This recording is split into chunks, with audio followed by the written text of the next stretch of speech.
there in Cryptid land. Join me, Patrick Perry, your host, and my buddy Dirty over there tonight. We're going to be talking to Debra Presley. She's written some really cool books about dreams, and we're going to talk about those books. We're going to talk about dreams. We're going to talk about ghosts. We're going to talk about a cryptid sighting, a Wendigo, my first Wendigo encounter that we talked about on the show. So I hope you guys join us tonight, and everybody come along on the journey on the Cryptid Quest Podcast. artwork. And so, Deborah or Monique, your pen name. Um, so, what I kind of thumbed through the book a little bit, and I was getting the gist of it. But for the listeners and viewers, why don't you go ahead and give us a rundown on what the book's about? Okay. Well, it's a story about a girl who is kind of bullied and a misfit who gets a job opportunity from an elderly woman to come work at her home slash funeral home. And what she thinks is just going to be an innocent job takes a very terrible twist. This woman is not who she says she is. She's quite possibly not even human. And it takes a very dark turn. I'm not really explaining this very well, but No, you're good. but it takes a very dark turn, and she ends up finding out that there is a lot more in this world that is dark and scary than she could possibly ever fathom. So, and you get your inspiration, and this isn't your first book. No, I got two more. And while we're on the subject, you have the books with you? Oh yeah. Okay. This one is another horror, and it's called Built to Bone, or no, not Built to Bones, Hell Hive. This one's Hell Hive, and this one is Making Amends. Making Amends. And that one's a psychological thriller. And they're all part of the I Dreamt a Nightmare series, but you don't have to read them. Together. They don't go together. Yeah, they're three different books just under that label. And they pretty much can stand on their own. Yeah. I'm really digging the artwork on them. Yeah. So, and I think, we talked a little bit earlier, but you said you didn't do the artwork. It just... Yeah, it's AI, but I had to put the concept of what in there, and that surprisingly does take a while just to get it exactly the way you want it. But yeah, I can imagine. So, in the future, do you plan on trying to do any of your own artwork, or? I'm gonna see if I can get my daughter on board with that, because she is an amazingly talented artist who is trying to be a tattoo artist, and she's just like me with all the creepy stuff. So she would drawing skulls and demons and crazy stuff. That's right up her alley. So I'm just gonna have her do it from now on. That's very cool. Keeping it all together. I like that. Yes. So, and you get your inspirations for these books from dreams? All from my dreams and nightmares. Dreams mainly nightmares. Mainly nightmares. And this has been going on most of your life, and you just decided to start putting it down in books. Yeah. Yep, getting it out of my head and putting it into others. Great. Yeah, thank you. Yeah. I won't be able to sleep tonight. You guys enjoy. Good luck. So your books come from your dreams. Yeah. And so have you ever explored any other kind of dream technique? Because I hear about lucid dreaming a lot. Are you able to lucid dream? That is the thing. I wish I could. I know so many people that can, and anytime somebody tells me, "Oh, you can just wake yourself up like that willy-nilly," and I'm like, "No, I can't." It's once they start, I have to see it all the way through. It's like a movie that I can't leave. And sometimes I participate and sometimes I just watch. That's the craziest part is sometimes I'm really in it and then sometimes I'm just watching the madness. So, Wow. but yeah, I have no control over it. And so many people has been like, well, just try. And it's like, I have lived like this my entire life. Don't you think I've tried? Yeah. I have tried to control it. Trust me, I want to wake up when I want to wake up. Yeah. Just doesn't work. So, all right. So, my producer Dirty over here, which you know Dirty. I'm I just know, gonna, Dirty. you know Dirty. Mhm.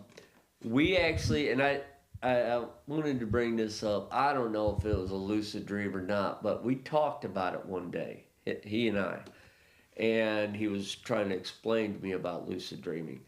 And then I had a dream that night about a deer, a really big deer with like a big rack on its head.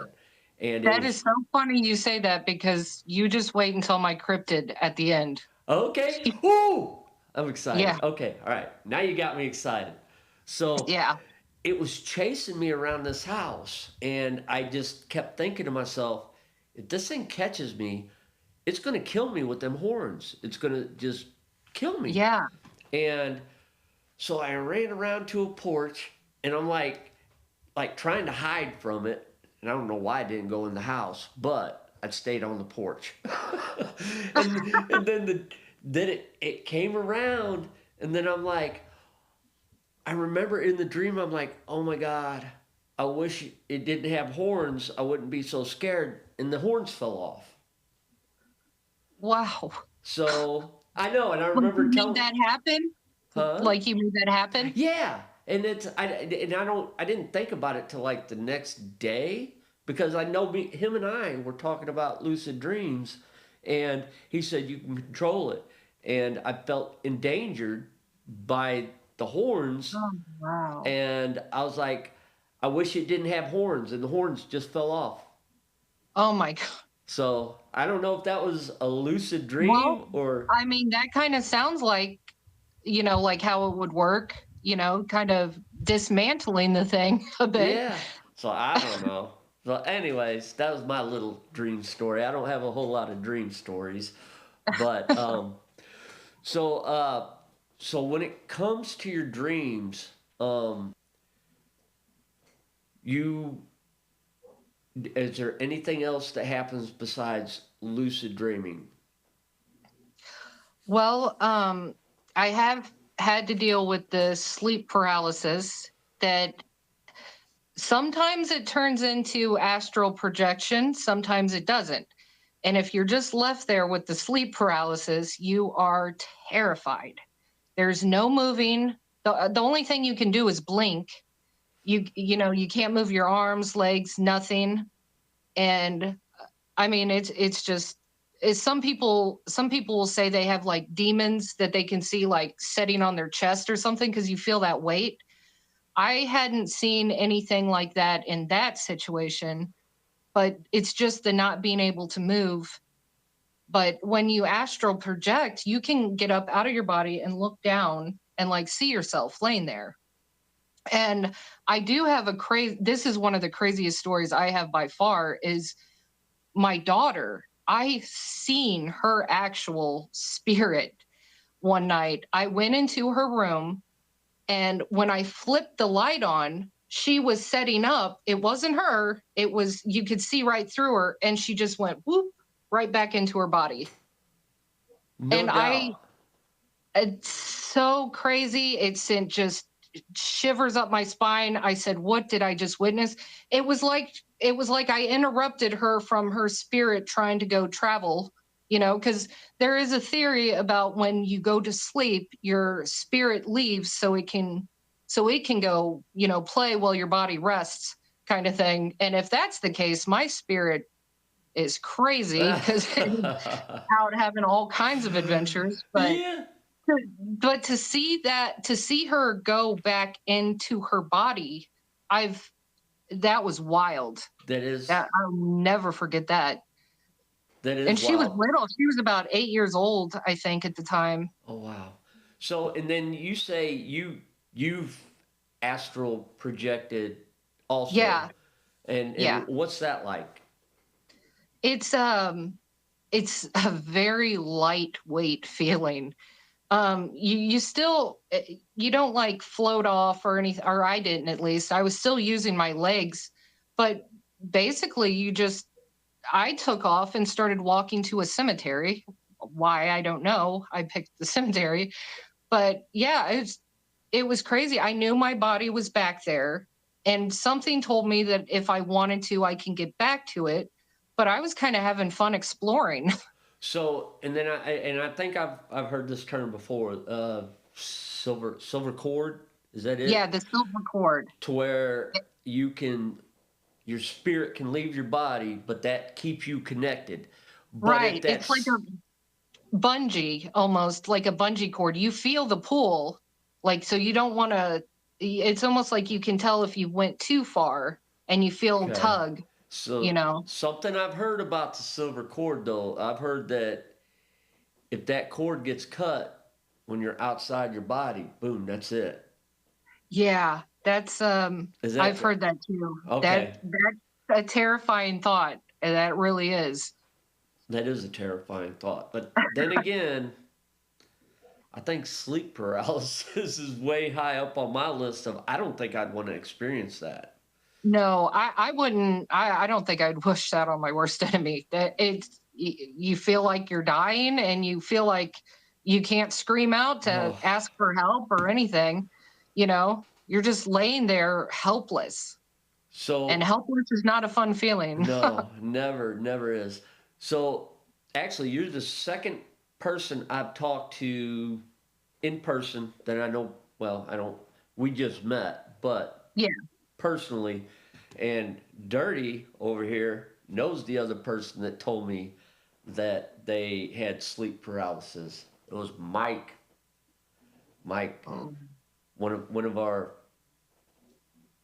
We both know him. Let's just put it like that. So I don't want to put too much information out there because he might not want Oh, gotcha, gotcha. yeah.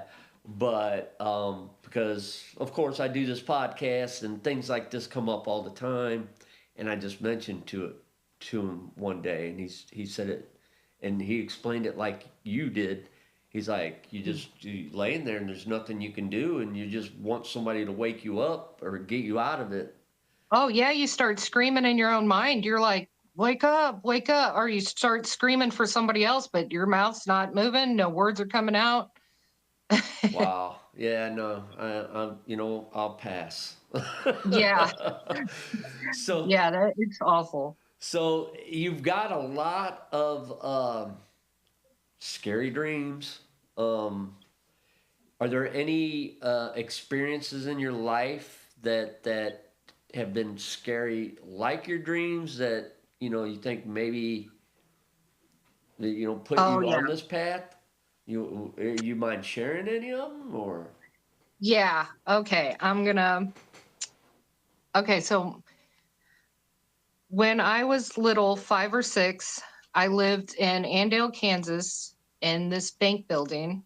And this is where, there was a vault down there, and me and my sister, we would try to close ourselves in there, and thank God we didn't. But we lived on the top floor, was an apartment, and me and my sister were playing one day, and I hear my dad scream, like the phone rings, and I hear him scream, which is just a unearthing noise. And my mom, he hands the phone to my mom, and then she screams even louder.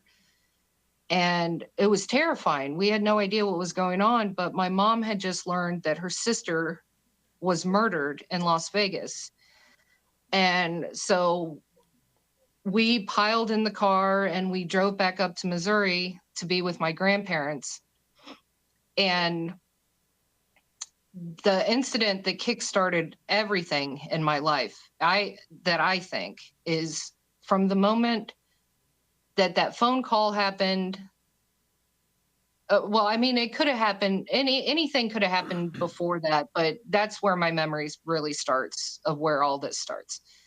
And one day, the day before the funeral, I was taking a bath in my grandparents' bathroom, and the door was open, and they were in the other room drinking coffee and stuff. And I was taking a bath, and something catches the corner of my eye. And when I look, it's this hand that wraps around the door, and it sets right on the towel rack, like right where the towel is, just sitting there. And I mean, I gunned it. I hopped out of that bath, and I naked and just ran in there screaming. And they were like trying to calm me down. And I was telling them about the hand, and I was very detailed and telling them, and their faces looked shocked, and they looked at each other. And then it went back to, oh, it's just your imagination, you know? And so I got passed off pretty quickly that it was just my, you know, having a kid's mind and imagination. And I watched scary movies, that kind of thing. But the next day was the funeral. And my grandma always had this thing about you have to touch the body. Like you have to touch a body for closure. So when my grandma was walking me up to the casket and I seen my aunt, it was really hard to see her because it looked to me like she was still breathing. And, you know, for a kid, you don't understand, like, why are you laying in this box if you're still breathing, you know? But it's just one of those things your mind does. You expect to see somebody breathing, so it's like your mind will adjust that accordingly to make it look like they're breathing. So, and I remember looking, because she had been shot 16 times, and a couple of those were in her face. And I was looking at her face and everything. But when my grandma told me to touch her, I was like, I touched her hand. And when I looked at her hand, it was the same hand that was wrapped around the towel rack. And when I told my grandma that, she was just speechless. She had this just look of, I don't know, like she was puzzled. She couldn't explain it. I didn't know if she wanted to, you know, cry or what, but I think that is when she knew right then and there that I was not making up what I said in the bathtub. That was that was my aunt's hand, like letting me know she was there. So that's scary. I mean, yeah. And I'm sure your aunt probably didn't mean it to be scary. Yeah, that's why, you know, after thinking about that, I think that's probably why she just put the hand there, but, you know, instead of showing her full self. But I mean, that was terrifying to me. Well, so yeah, especially when you're that little. I mean, yeah, I wouldn't know what box to put that in. Right? I mean, yeah. My worst scary memory from when I was that age was a spider. So I consider myself lucky now. Thank you. Oh yeah, yeah. And there's just so many more things that just scary and paranormal. And then it's like attracted to me like a magnet. You know, and it's been like that my whole life. The weirdest things. I mean, even down to what I consider small now is like walking into a room and the lights flickering on and off, or something falling off a shelf, and I'm just like, oh, yeah, you know, it becomes the day to day. Yeah. Yeah, that you can get to that point, you know. I've had a lot of stuff happen to me too, but yeah, I get what you mean. You become numb Yeah. to the things, you know, because unless it's, you know, a full apparition right in front of you, you're just like, eh. Right. Right. You know. But the electronics and stuff like that happening, I think it's taught me patience, because I'm so used to hearing from people, I don't know what's happening. This never happens, or you're going to have to give me almost everywhere I go. I could go into the store and 20 people will be going through the cashier's line in front of me. And the second I get up there, the whole system shuts down. And I don't know why. It's because you're lucky. Well, it's like I said, it's definitely gave me patience, because I have to sit there and wait for it all to come back up. Yeah. Oh, I'd imagine you got to be patient with something like that. Yeah. So you saw your aunt's hand. Do you often see apparitions or anything like that, or Oh, all the time. All the time. Um, I guess I could just run through a couple of them. yeah, give us some Yeah. stories. So I was when I was a teenager, I moved back with my mom in Kansas, a tiny little town called Blaine, Kansas. And pretty much the only thing there is a train that runs through and like a post office. But one night I woke up and I remember I was thirsty, so I was on the second floor and I rounded the corner to go downstairs and I got about 2 steps down and I see this man who is like gray in color just go through one wall right through the other. And then of course I screamed bloody murder. um but yeah, he was a full, I mean, had the, you know how sometimes you hear about him just having the upper half or the bottom half or something.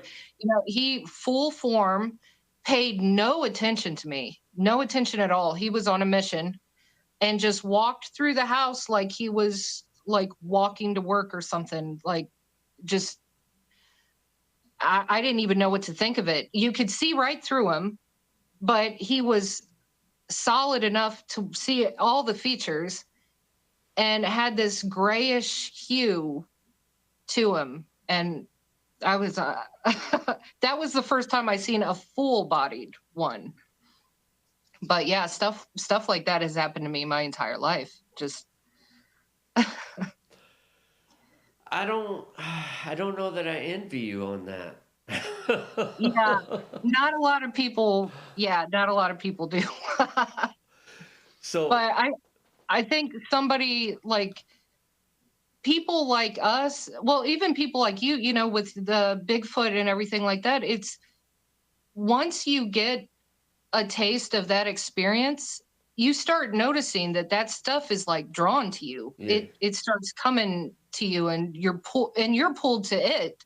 It's almost like you know, without even knowing how you know where to go, where a good sighting would be, or something like that. It just comes like instinctual because it's like magnetized or something. I don't know. and then I totally get that. But then again, I truly do believe there are certain people in this world that just, whether they want it or not, those Yeah, things, are just around them constantly. And like you said earlier, you become numb to it.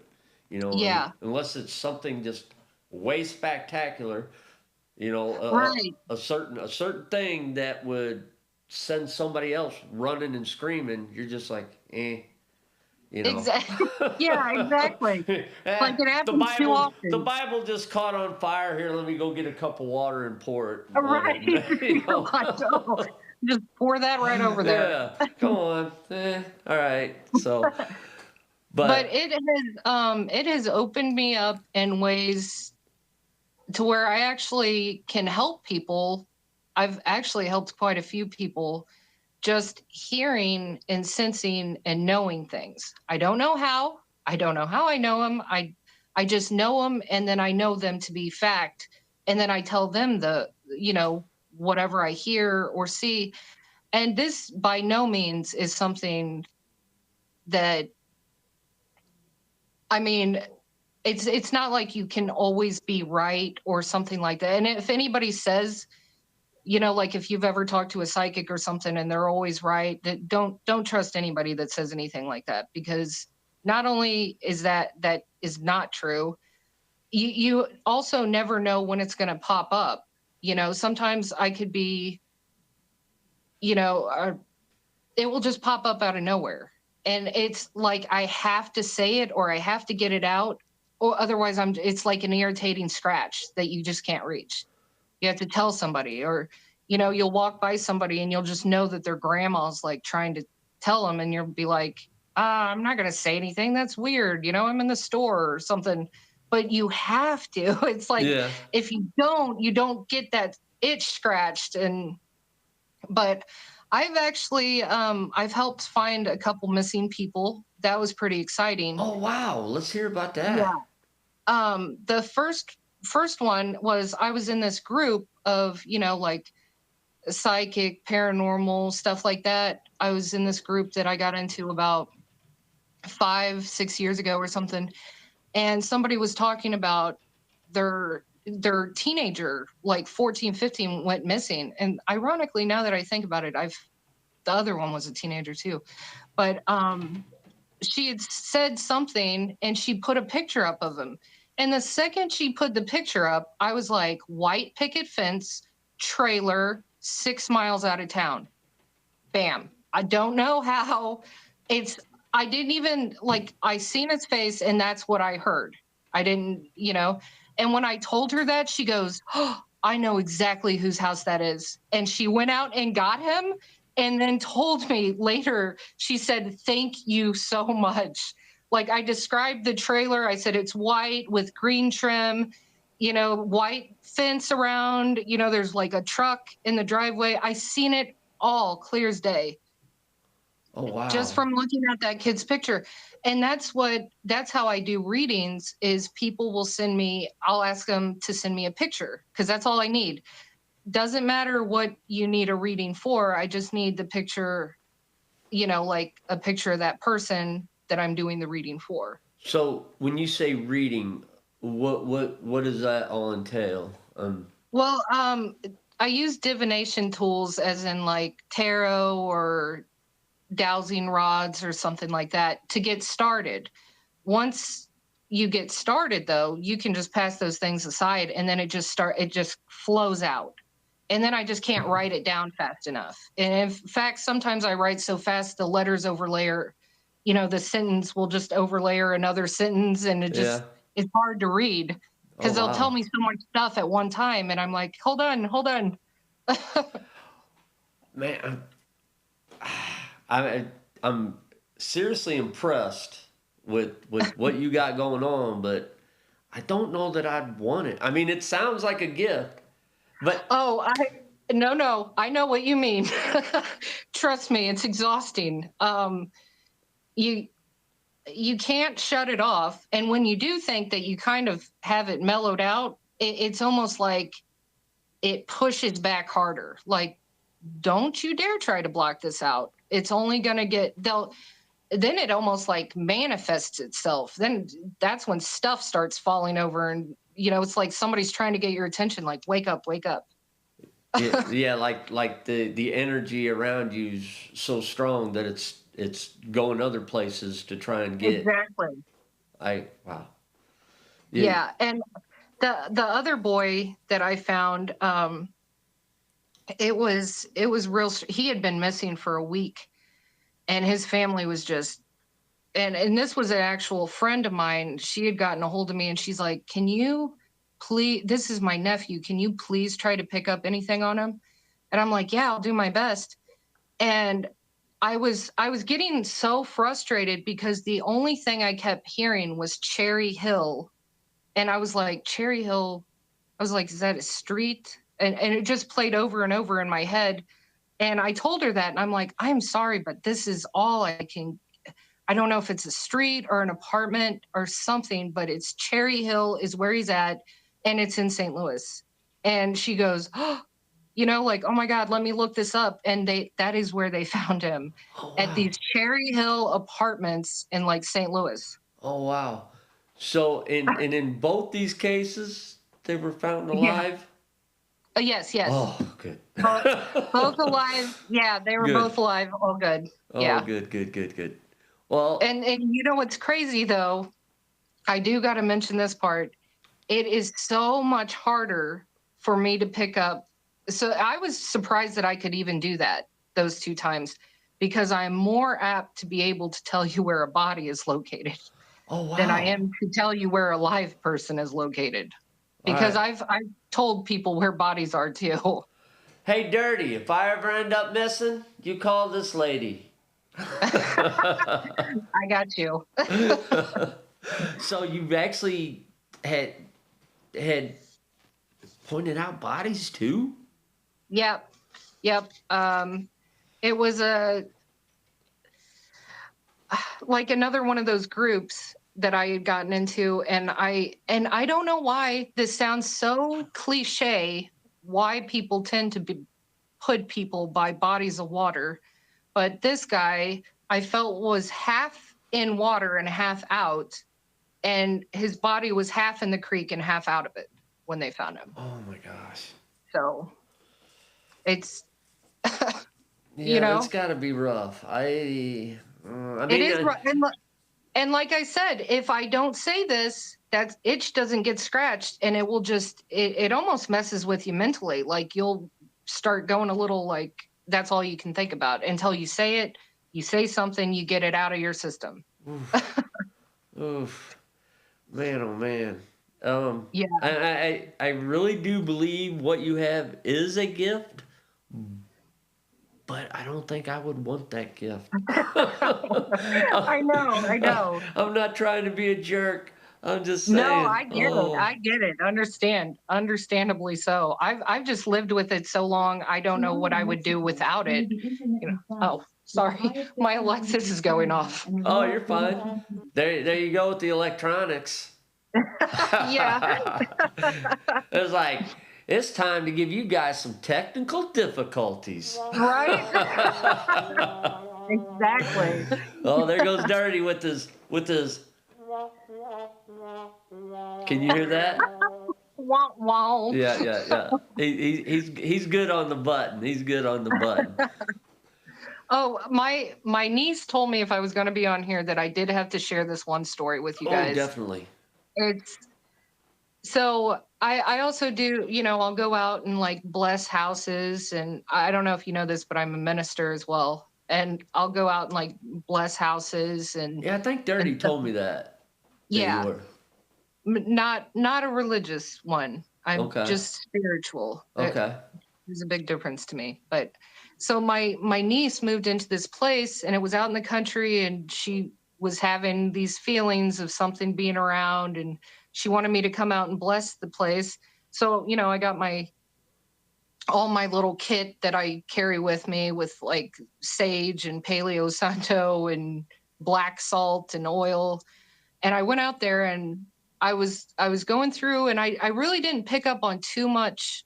The property itself was what kind of freaked me out, but the house where she was having the experiences, I didn't feel like anything too bad.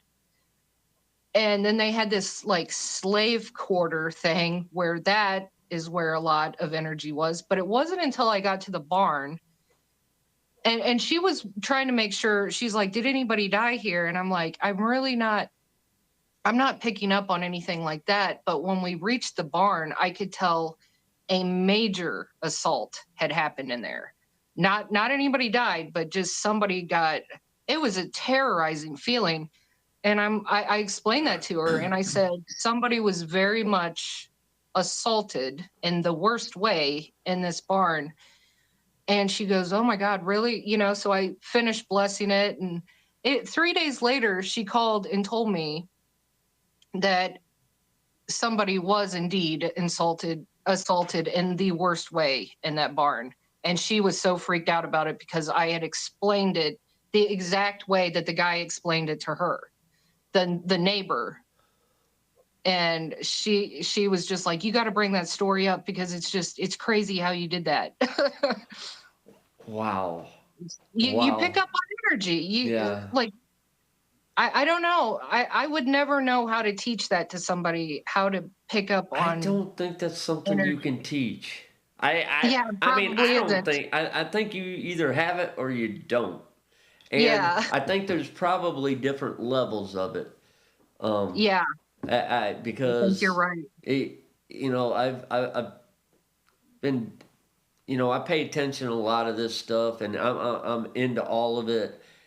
And I've met people that are just an empath. Like, you can pick up on how people feel, or like you were saying earlier, just things happen around you, unexplainable. But you seem to have it to the next level. That's what everybody said. every time somebody meets me, they're just like, you are really, I don't know what to think of you. And I got, and they always say the same thing. You got this energy about you. Like people want to touch and hug me all the time. Like I don't know how many times I've been asked if they're like, can I just touch you? Like you got some energy about you. And I'm like, don't take it all. Save some for me. Yeah, yeah. Don't make me have to go home and recharge. Right. And So, that is a real thing. I do get sensory overload being outside sometimes. Like I pretty much became a hermit. And when I was a teenager and having to deal with all this and nobody knew what was going on with me, and my mom put me on medicine and the medicine made me act weird and still didn't block it out. It was almost like it got angry that it was trying to get blocked out, or you know not really angry, but just like, no, we're not allowing you to block this out. yeah, So it just that's maybe not the going to do anything. feelings got stronger or Yeah. kind of, Yeah. Oh, yeah. And through the years, it just almost on a daily basis, just something happens, or they'll come to me in my dreams and they'll tell me stuff that, and now this is a really good one, is I guess my spirit guides kind of, they will wake me up sometimes in the middle of the night and they'll tell me to go, they'll be like, go downstairs and get yourself like an orange or 3 oranges because you were really low on vitamin C. And I'm like, what? Okay. So I get again, then I'll notice like, oh man, I'm not feeling right. And then I go do that and then I'm fine. Like it's like listening to what they tell me to do helps me out in the best way. my nighttime spirit guides tell me to go to the refrigerator and grab a spoonful of ice cream. I don't get it. They're not Well, then working yours with me. sound fun. Yours are fun. I'm jealous. Yours are fun. Yeah, well, so I didn't mean to cut you off. I just had to, Oh no. I was just like, man, oranges? Cool, that'd be all right. Yeah, I I just want ice know. cream in the middle of the night. Right? Yeah, that makes sense. Not oranges. But So, I guess, oh, sorry. no, no, go ahead. I was just gonna say, people like us should not, like people who have, I guess, whatever this is, should not play with Ouija boards. And I learned that the hard way, which I think amplifies things a lot. Like they are not a toy. Let's just say I'll that. agree with you there. But I wanted to bring up this story because I thought this is an example of how they've helped me with certain things. Is while my sister and her friends and I were messing around with the Ouija board, there was this window behind me and this other girl. And in the window was this giant thick piece of wood that must have weighed 70 to 100 pounds. It was long, it took up the whole window, and it was like part of a sign, like a big billboard sign or something. I don't know why it was in her room, but it was blocking the window. And when we were playing with the Ouija board, out of nowhere, I stopped. I pushed the friend out of the way and I jumped out of the way, and that thing slammed down on the ground. It slammed down on the board, and I'm pretty sure I saved her from her neck breaking, because if that would have landed, like you got to think 70 to 100 pounds just Yeah. straight on your head. But yeah, I think that was, I took that as a warning, like, Deborah, stop tampering with that. Man, I hear that a lot. I mean, I listen to a lot of other shows, and this and that, and they say Ouija boards are not something to play with. So when Yeah. that happened, and I always hear this too, you got to close the session out. You got to tell them Yeah. goodbye. So were you able to? I do believe we did, because I Okay. remember thinking we were terrified of not doing that because, yeah, we had seen all the movies. Yeah. Well, not just the movies. I don't know. I hear these things and it makes you think. I don't know. There's a lot out there we just really don't understand. It's so true. It's so true. So Yeah. And then I've had I do have one angel story. Well, yeah, one angel story that I still haven't followed the guidance yet. I mean, I have. What I mean by that is I had this angel come to me in a dream and told me to write everything down. Now, I already know for a fact the angel was not talking about the books that I write, Oh, okay. meaning I I'm was getting supposed ready to to ask write, yeah, that. meaning I have this infinite amount of things that have happened to me that I should be writing down. Like, so I don't know, to help others or just to have other people see how much there is actually out there, the weirdness that can happen or what. But he was like, write everything down. Now, this is crazy because when I felt the need to hug him, well, it looked like how they depicted Archangel Michael, and all this stuff. And I think that's kind of how I don't know if I just needed to put a face and a body to the, or if that's just how he really looked, because it was basically just like the pictures. But when I went up to hug him, he kind of pushes me back for a minute and goes to the side of each side of him. Flows out 1,000 of him in each direction to each side. And he said, angels of many. And then he flies back into one person and says, angels of one. And I was like, wow.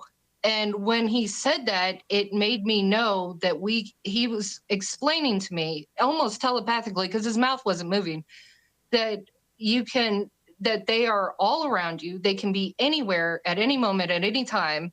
They are not restricted by time, space, or anything. They could be 1,000 or they could be one. And I don't know. I thought that was one of the coolest things that ever happened to me, because I woke up from that, and there is a difference between dreams and visitations. That was a visitation. Dreams, for example, if you've had somebody that's passed and you had a dream about, I don't know, like NASCAR racing with them, that's a dream. But if you have a dream where it's completely like black or gray or white, and all you can see is that person and they're talking to you, that is a visitation. There is Okay. definitely a difference. That's how they show up to me, at least. Okay. So, like, let's say I have a dream and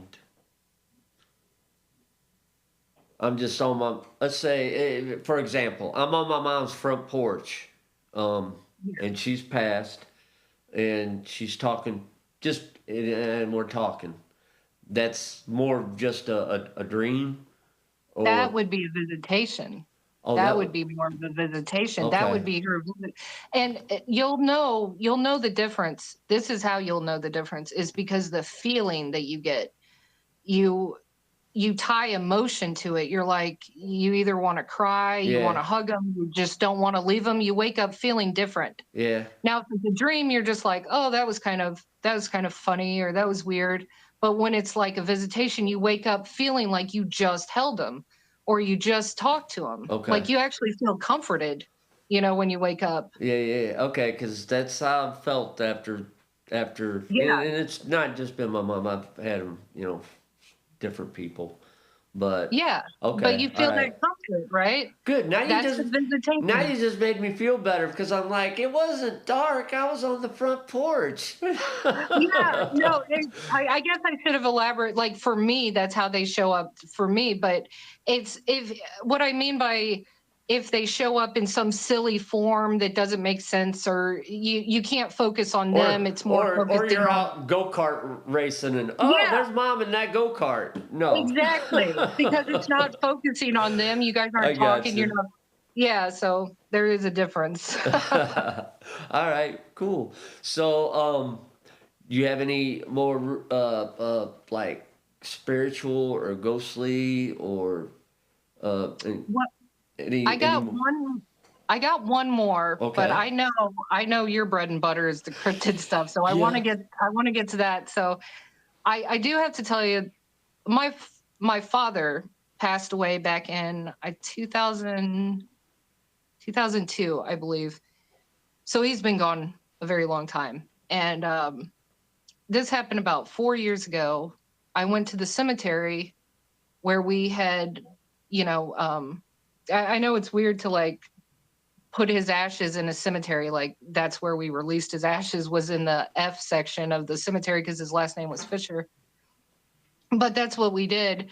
And it was Father's Day. And I was going through, I'd read all these self-help books and I'm just like, oh, I need to forgive my dad and, you know, stuff like that. So I went through that cemetery. I drove through there and I had the radio on and it was down low. You know, I could barely hear it, but it was still on. And I was like talking to my dad. I was just like, hey, Dad, if you're out there, if you can hear me, I just want you to know that I forgive you and I love you and stuff like that. And the radio went static and I hear, please forgive me, in my dad's voice. And I was blown away. That was crazy to me. Wow. Because I had not heard his voice in years. And let me tell you, my dad had a very distinct voice. Definitely his. The radio just went static. I heard that, and then it went right back to playing the song. It's kind of, I don't know, you're giving me goosebumps. So, and it kind of reminds me of like, I've never experienced this, but like you see it in the movies and stuff sometimes when they call, what do they call it? White noise?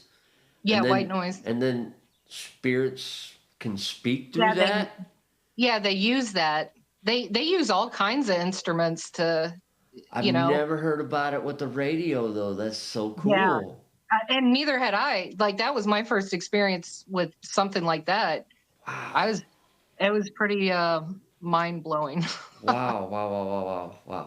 Yeah. I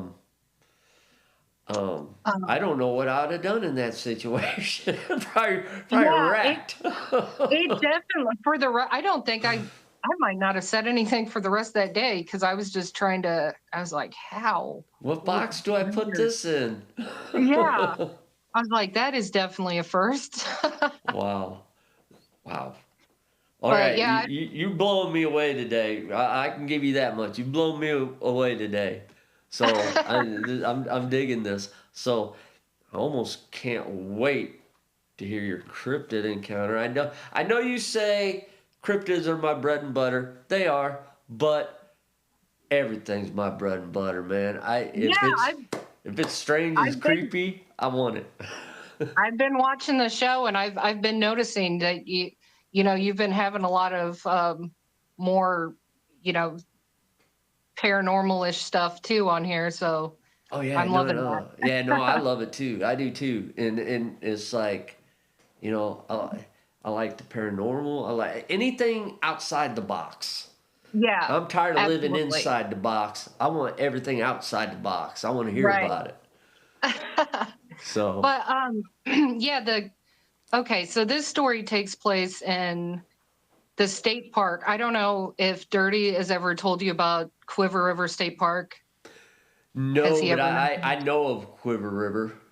Okay, so this takes place there, and that place is just naturally creepy at night. Anyways, I've went through that forest, and you'll find little like witch symbols hanging from the trees, and you're like, oh, Blair Witch stuff. Blair Witch stuff. I have found that, and then I had a friend one time that thought it was funny to take one home, and I said, you should not have done that. No. I said, you should not have done that. And if I remember right, there was something awful that happened that made her bring that back. Like, I don't know if she almost got into a car accident or something happened, but she brought that thing back. She's like, okay, I'm sorry. Yeah. I was like, no. You don't take things like that, and you never take something off somebody's grave, ever. Yeah. I'd say those are words of wisdom right there. But so me and my boyfriend at the time, which is now my husband, and honestly, I hate to say this, but this is a little more his story than it is mine, but I was there, and I can't even believe this, because after I read what this could have been, I don't even know how we're alive. Oh. We had parked at this place called Sugar Creek, and it was like fall time, and the creek was dried up, so you could actually walk the creek bed. So we were like, okay, it was really late at night, and we were like, well, let's just walk the creek bed because we were bored, and we were walking down there, and we're just kicking rocks around and talking, and you hear this just crazy amount of crunching, branches breaking, and we're like, what could that possibly be? Like, you wouldn't even know. Yeah, yeah, you wouldn't even know what. Like, I couldn't. It was like something was tearing a tree up or something, and we were like, what in the hell is that? And it wasn't getting quite scary enough for us to leave there because we were thinking that, like maybe it's two raccoons. Your mind just Oh yeah, yeah. kind of You try tries to to explain it justify away. things. Yeah. Yeah. So we were like, well, maybe we rounded the corner, and I wasn't quite there yet. And Greg takes off running towards me like a bat out of hell. And all you hear is gravel, like something so heavy that it's displacing the gravel. I mean, it would have to be whatever hoof this was, it was displacing the gravel so much, and it was so loud that it was like how I imagine an elephant stepping into gravel would be. Okay.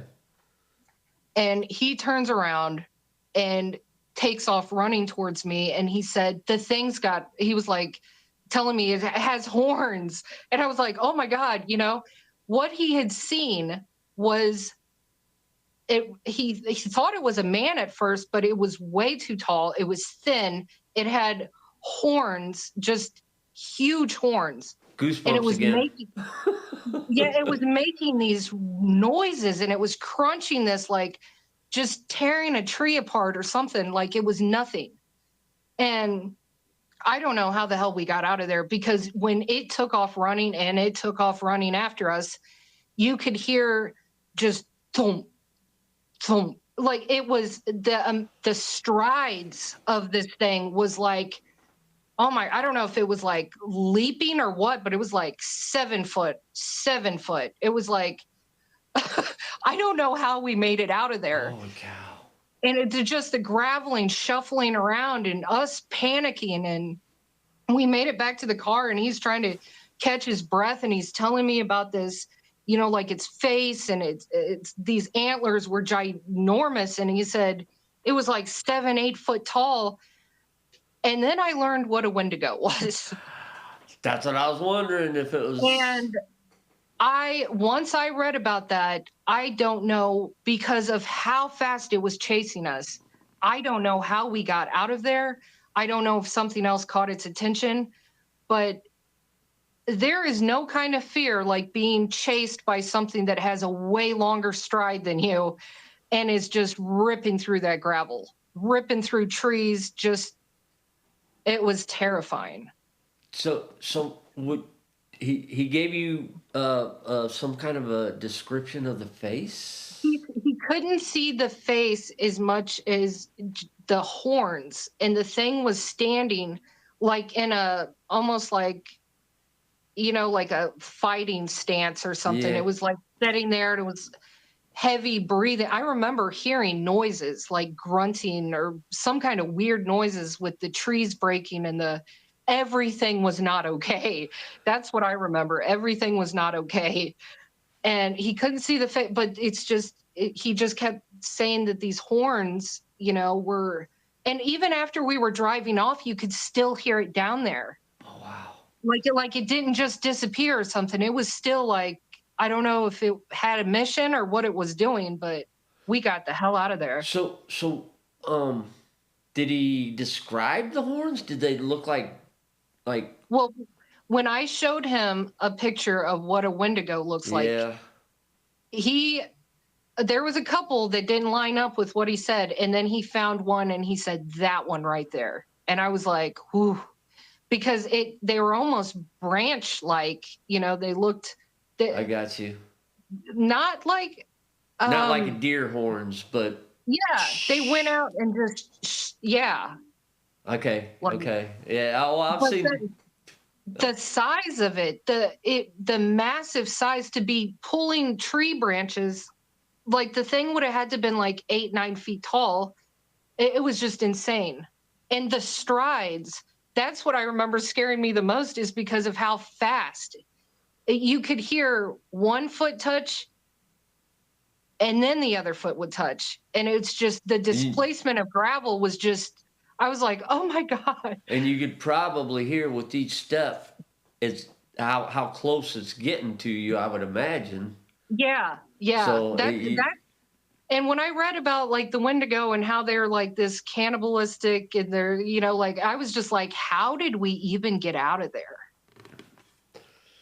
Because that is where they like to dwell, forest and in the woods, and then people go missing all the time. We could have been those people that went missing. yeah, and then nobody's ever gonna hear the tale. But And then nobody would suspect that, would they? They would no. immediately go to something else, or Oh yeah, yeah. you know They'd be like, oh, they got attacked by a pack of dogs or something. yeah. See, You know, there's just too much in this world that people do not want to accept, but it's out there. It is 100%, very much out there. 100%, I believe 100%. in Bigfoot. I believe in the Wendigos. All of that. I'm sorry, but in my opinion, there's more proof that it's there than that there isn't. Yeah, just people don't want to look at the proof, and they just and they want to call you crazy, even if you put it right in front of their face, they Right. still want to call you crazy. And something that's really, I don't know, intrigues me a little bit is how it seems like over, I don't know, maybe the last decade or so, it seems like this stuff is getting more and more and more and more. Right. Right. Which is a little scary to me because I don't know what that means. But Yeah. Me and my husband had a theory like on this, that almost like and I don't know if this might actually be a theory that we might have just picked up on. I don't know, but like having, you know, almost like these spots where they come out of, like they can go portals, interdimensionally. Yeah, portals. portals. Yeah. Has that been talked about? Oh yeah, yeah, Am I? yeah. No, Oh my no. God, I'm living under a rock. I'm sorry, No, but no, no, it's good. I research this stuff all the time, but yeah, it makes sense. and it does make 100% sense. And they say there's certain spots on this planet that have a certain energy that Right. creates that. And I believe that oh, I do too. I because do too. like Sedona has that, the area where all those psychics just go running up there because they're like the energy, the energy. And then there's like the black lava rocks and like Hawaii or something. They say if you sleep there, you have these crazy dreams. There's hot spots all over, this place, all over the entire earth. Oh yeah. Oh So yeah. I have no doubt, all of those things and more. I dare I say there's way more than that we haven't even discovered yet. I know. See, and we never even got into the alien subject today. Oh my And- God. Oh and yeah. do I you, definitely got an alien story. all right, all right. You know what? Come on, give us one more before we go. Give us the Okay. alien. Well, I can't say alien. It's a UFO story. Well, no, hey, it's same wheelhouse. Yeah. Well, this one gets interesting because there's actually some proof behind this one in like the media, or you can look it up. But I lived with my sister and my brother-in-law, who was at the time he's deceased now, but he was a sergeant in the military down in Fort Hood, and we lived off the base in Killeen in this apartment. Well, me and my sister were driving around one night, and it's very desert-esque in this one part, and you can like see the town, you can see the lights. Like we were out in the country and we were approaching the town, And we look up in the sky, and there is this giant triangle with like a circle around it, and there's like 3 lights on it. And Stephanie, my oldest sister, she pulls over, and we're like staring at this thing, and we're like, we cannot be seeing this right now. What it, you know, because we were like obsessed with like alien type stuff. And to me, aliens are terrifying. Yeah. Just, but we were looking at this thing, and it like rotated, and it like hummed a little, like it almost hummed and went silent. Like you could, I don't know if that makes sense. Kind of Like a, yeah, like that. And then it would go silent, and then it just flew off. And when I mean flew off, I mean like you blink and it was basically completely just disappeared. It was crazy. But the feeling, I don't know if anybody talks about this, but you are left with such a strange feeling after that. It's like, I don't know how to describe it. And especially with all the stuff that I see and hear and pick up on, this is like, you're not supposed to be here kind of feeling. It was very unnerving. Like, I don't know how to describe it. And then I was like scared, because I was like, once we seen that, is it going to think that it's okay to kind of like come get us later or something, you know? Yeah, that's a scary thought. That has always terrified me, because those alien abduction stories are just the worst. Yeah. They are so scary to me. Yeah, I've got a couple interviews coming up about alien abductions, and I'm excited, but I feel bad for the people too. I'm gonna have to check those out. Yeah, because one guy, like his health was really impacted by it. Like after it happened, he got real sick. Oh my God, I've heard of that happening before. Yeah, it's almost like the only thing they can kind of compare it to is like a radiation type sickness or something. Yeah. So, and I haven't talked to him in depth on it yet, but yeah, you'll definitely want to check that one out. I definitely will. That'll be a good interview. So, all right. Is there anything else you want to throw out there, or do you want to promote anything, or you got another story you want to tell, or what you got? I don't know. I'm thinking. I think we pretty much took care of the books, though. Yeah, but I mean, still, you want to promote them. I mean, if you get you threw. I mean, yeah. Yeah. Well, you can tell people where they can get them from. Oh, they are on Amazon. Okay. They are on Amazon. Yes. So. I'll say the names real quick, and then we'll leave it at that. But this one is Hell Hive. All right. And that's the horror one. Digging the cover. And this one is Making Amends, and it's a psychological thriller. Both on Amazon. There, that's my plug. And then, well, you forgot one. The one I'm holding. Built to Bones. Yes, Built to Bones. My mom's actually borrowing that one right now, so I didn't have it. Tell her to go buy her own. Right? I'm just playing. All right. Well, hey, Dirty, you got anything you want to say to your buddy over here? I just want to thank you for being on the show. It's been highly anticipated.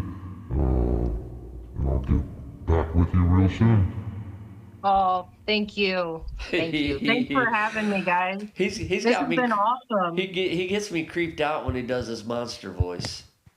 I love it. No, this has been a blast. I'm so glad he turned me on to you and got you on the show. This was a lot of fun. A lot of fun. I had so much fun, and I'm gonna definitely check out everything. I've already watched all the podcasts, but I'm gonna be anticipating those. Yeah, stay tuned. We got some good ones coming up. We got some real good ones coming up. I can't wait. Thanks for having me. Oh, well, thanks for coming on. It was an honor for us to have you. It really was. Oh. And our first author. Yay! Yeah. All right. Hey, everybody out there in Cryptid land. Just gonna say thanks for coming and enjoying the night with us. and Monique Presley, or Debra, however she wants to be called. And I'm going to tell you one more thing. And tonight, we really did get the creep on. So keep it going. Everybody out there, keep it creepy.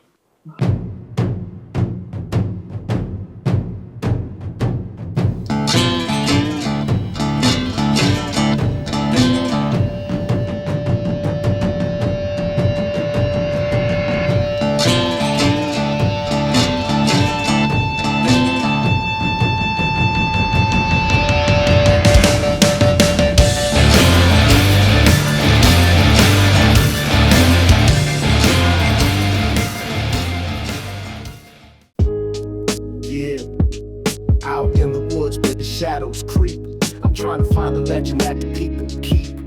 Bigfoot's the name, got a story to tell. Footprints in the mud, can't you hear the bell?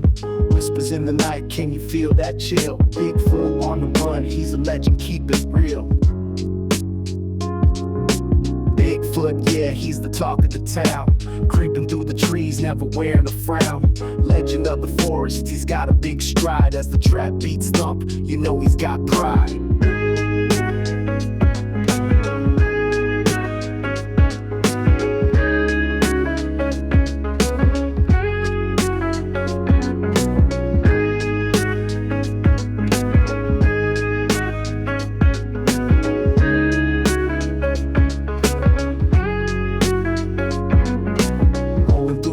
Like I'm on a quest, searching for the homie, you know he's the best. Got my camera ready, heightened senses on blast. Snap a shot of Sasquatch, legend unsurpassed. Eyes in the dark, you can't catch what you can't see. King of the woods, living wild and free. Bigfoot, yeah, he's the talk of the town. Creeping through the trees, never wearing a frown. Legend of the forest, he's got a big stride. As the trap beats thump, you know he's got pride.